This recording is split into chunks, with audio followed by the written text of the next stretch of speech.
మీరు తప్పు చేసి దొంగే దొంగ దొంగ అన్నట్టు ఉన్నది. ఏదో సిగ్గుందా జీడిగింజ అంటే నేను మొత్తం నల్లగానే ఉన్నా నాకేమవుతుంది అన్నదట. అట్లున్నది మీ ముచ్చట.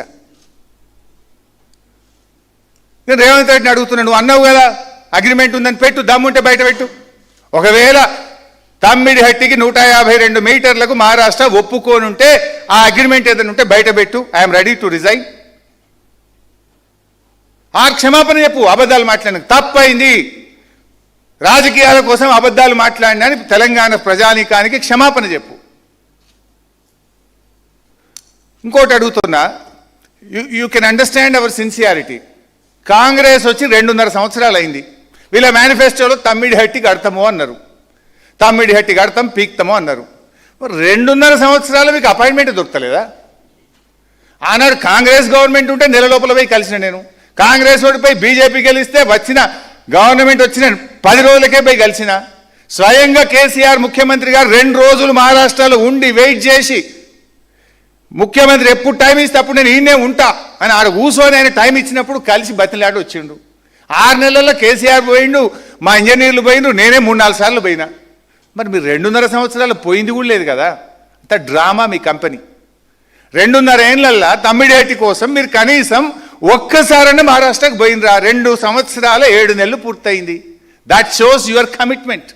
మీ నిజాయితీ అది, మా నిజాయితీ ఇది. మేము నెలకే పోయినాం. గవర్నమెంట్ వచ్చిన కొత్త రాష్ట్రం సంసారం కుదరక ముందే పోయినాం నెల లోపల. మరి మీరు 2 సంవత్సరాల 5 నెలలు ఏం చేసిండ్రు? ఎందుకు పోలేదు? అంటే మీది మాటలు తప్ప, డ్రామాలు తప్ప యాక్షన్ లేదు, సిన్సియారిటీ లేదు, నిజాయితీ లేదు. 2 సంవత్సరాల 5 నెలలు ఏం చేసిండ్రు అని అడుగుతున్నా.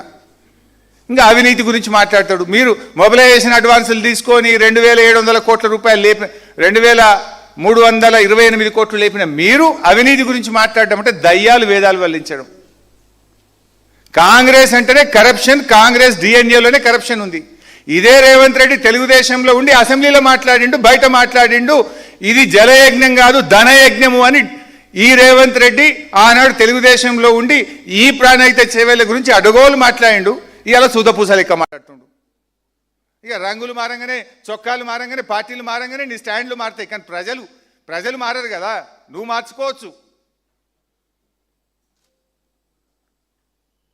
Now coming to the next point. అంటే ప్రతి అబద్ధం నేను జస్ట్ ఇంకా పేజ్ 1లోనే ఉన్నా. ఆయన రాసుకున్న ప్రతి పాయింట్కు నేను ఆన్సర్ ఇస్తాను. ఎన్ని అబద్ధాలో చెప్పదలుచుకున్నా. నంబర్ 2, పెద్ద నిన్న పోజులు కొడుతుండు. రిటైర్డ్ ఇంజనీర్లు వద్దే వద్దన్నారట. కేసీఆర్ వేసిన రిటైర్డ్ ఇంజనీర్ల కమిటీ 21/1/2015 నాడు జీవో 28 ద్వారా ఆయన వేసిన కమిటీ మేడిగడ్డ కట్టద్దన్నది అంటాడు. ఎన్ని అబద్ధాలు! ఇది అసెంబ్లీలో కూడా ఇట్లే ఫస్ట్ పేజీలో ఒక లైను, థర్డ్ పేజీలో ఒక లైన్ చదివితే దొరకబట్టి నేను బయట పెట్టినా. మళ్ళీ అదే అబద్ధం నిన్న మాట్లాడాను. ఇప్పుడు నేను ఆ రిపోర్ట్లు కూడా బయట పెడతా. Nothing wrong. ఎక్కడ కూడా మేడిగడ్డ దగ్గర బ్యారేజ్ కట్టొద్దని రిటైర్డ్ ఇంజనీర్ల కమిటీ, నిపుణుల కమిటీ చెప్పలేదు. ఆ విషయం నేను చెప్తలేను, వాళ్ళే చెప్పిండ్రు. దాన్నే బయట పెడతా. ఇప్పుడు దెర్ ఆర్ 2 రిపోర్ట్స్.